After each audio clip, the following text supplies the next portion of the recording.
Okay, welcome back sa inyo and I hope na marami na nag-i-inquire sa atin since tapos na tayo sa prospecting. So by this time, dapat natutunan niyo na paano i-reach yung warm market nyo, paano gamitin si Facebook groups and Facebook Marketplace, and also paano gamitin si One Property. Okay, so pag-uusapan na natin today is telemarketing, the second step ng sales ladder. So basic principles of telemarketing.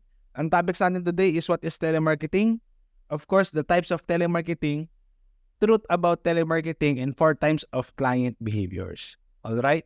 So, what is telemarketing? Sabi dito, telemarketing is a direct marketing of goods or service to potential customers over the telephone or the internet. Alright? So, basically, ito na yung ginagawa natin na nagpo-post tayo sa Facebook, tapos may mag-i-inquire sa atin, kakausapin natin. It is because it's over the internet. Sabi dito, may 4 na common telemarketing approach. Number 1 is lead generation. 2 is outbound calls, 3 is inbound calls, and 4 is email marketing. Pag-usapan natin, lead generation. Lead generation is the process of generating consumer interest for a product or service with the goal of turning that interest into a sale. Okay, so just to clarify, leads is not equals to client. Potential pa lang na maging kliyente. Kliyente kasi is talagang ready to buy na. Okay, so most of the time, dyan tayo nakababad, lead generation. Ang isang ahenteng walang ability to create leads, magugutom. Alright? So basically, yung pagsasagot natin ng mga inquiries, yung pagpo-post natin sa internet is a form of lead generation. Why? It's because we're looking for people who are interested and gusto natin sila i-convert into sales. Ganun lang kasimple. Next is outbound calls. An outbound call is an outgoing call made by a sales agent to a prospect to generate their interest in a company's product or service or close a sale. So basically, outbound call is just yung activity na tinatawagan natin yung mga leads natin to convert them into sales. And next is inbound calls. Ito naman yung client tumawag sa'yo. So very important, di ba, naalala nyo? Sabi ko na iwan nyo yung number niya dun sa mga post nyo. Because maraming times na si client na tumatawag. And you know what? These are the best clients kasi sila na nag-initiate ng tawagan ka. Mataas yung chance ng conversion pag ganito. Alright, so never forget to post your number. By the way, lahat ng mga pinag-usapan natin is may training tayo bawat dyan. So, from lead generation, outbound calls to inbound calls, may mga training tayo dyan. And of course, meron tayong email marketing. Email marketing is a form of marketing that can make the customer on your email list aware of new products, discounts, and other services. It can also be a software sell to educate your audience on the value of your brand or keep them engaged within purchases. It can also be anything in between. So basically, email marketing is very powerful. It's a good approach to keep following up yung mga buyers nyo. Meron tayong mga templates for it. And of course, kung natuto kayo ng mga advanced na methods na namin, you can automate it as well. No? So, okay ba yun? Nag-automate na lang mag-isa nagsisend ng mga email sa mga buyer nyo. Okay? So, ito yung mga types of telemarketing natin na ginagamit natin dito sa real estate. So, what's the real truth about telemarketing? Well, the number 1 truth na kailangan nyo lunukin at kailangan nyo maintindihan by now para hindi kayo ma-discourage is hindi lahat kaya bumili. Hindi lahat ng magtatanong sa'yo ay kaya bilhin yung produkto mo. Tandaan mo, ang real estate is a high ticket, meaning mahal na product, at expect mo hindi lahat ng dumaan sa tindahan mo ay kaya bilhin yung produkto mo. Alright? Now, truth number 1 yan. Truth number 2, hindi lahat ng kaya bumili ay gusto yung binebenta mo. Okay? So, hindi lahat ng may pera is magiging interesado sa binebenta mo. So, truth number 2, hindi lahat ng kaya bumili ay gusto yung binebenta mo. Basic lang ibig sabihin ko lang dito is, hindi lahat ng may pera at afford at qualified sa product natin ay gusto yung binebenta mo. And you have to accept that. Ganun talaga. Possible kasi na hindi naman dahil sa KJ sila or something. It's just because real estate is a high commitment na product. Talagang pinag-iisipan kasi yan and you have to respect that. Alright? And last, hindi lahat ng kaya bumili at gusto bumili ng binebenta mo ay bibili sa'yo. This is the hardest truth. Hindi lahat ng kaya bumili at gusto yung produkto mo ay sa'yo bibili. I-accept mo yan. You have to understand yung principles ng telemarketing and of course yung personality sa mga kliyente natin. Meron kasi tayong tinatawag na 4 types of client personality. Dahil ang mga client natin, mga tao yan, iba-iba ang ugali niyan. At ikaw mismo, tao ka din as seller, iba-iba ang ugali natin lahat.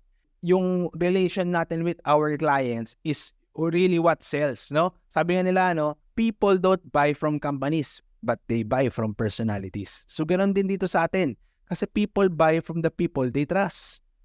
No? And honestly, ang personality ng tao, iba-iba yan. Iba-iba din yung mga taong kaya nila pagkatiwalaan. And I'm sure kahit kayo, ganyan din kayo. So understanding itong 4 type ng client personality will help you know where you currently are and alam mo saan ka pwede mag-improve. Let's talk about it. Number 1 is the analyzers. So this one, sila yung mga client na talagang very, very logical mag-isip. Hindi mo sila madbobola. And these clients really deal with numbers, no? Sila yung mga mahilig tanongin lahat ng gagastusin, lahat ng babayaran, all the way to the last centimo. Believe it or not, may client ako before na dalawa sila accountant. So mag-partner sila and grabe, nahirapan ako, no? And I was very new dito sa ginagawa ko. They ask all yung pinaka last centimo and they can compute everything. So it was hard, no, at first. The more natutunan ko yung business, the more dumadali yung mga ganitong client. And you know what? Sila yung pinakamasarap na client kasi bakit? The more you master yung business, the more sila nagiging sure deal. Because ang gusto lang ng mga yan is you provide all the necessary information na hiningi nila and they're good to go. Okay? Second is the friendly. So mga baguhan naming mga ahente, ito usually mga nako-close nila. And these are the best clients. Totoo lang. These are the clients na tinatawag nilang totropahin mo lang. And it's true. Asking about their personal life, yung mga interest nila, will make them feel valued. So ito yung mga client na mabilis sila paisamahan. Alright? And hindi sila mahirap i-close. Ang kailangan lang nila talaga is paitan mo lang na na okay ka maisama. Ganun lang. So very, very basic sila. Next is the expressive. Ang mga expressive is also friendly, but they are opinionated. Ano ibig ko sabihin dito? Sila yung mga tao na pag may sinabi ka, meron sila laging comment. Kunyari, sinabi mo na, ma'am, okay tong property. Pag binili mo to, makapamalat mo sa anak mo. Ganon. Sabi niya, ay oo nga, ganyan. Tapos yung ganito ko, yung kumari ko, ganyan. They like to tell stories, basically.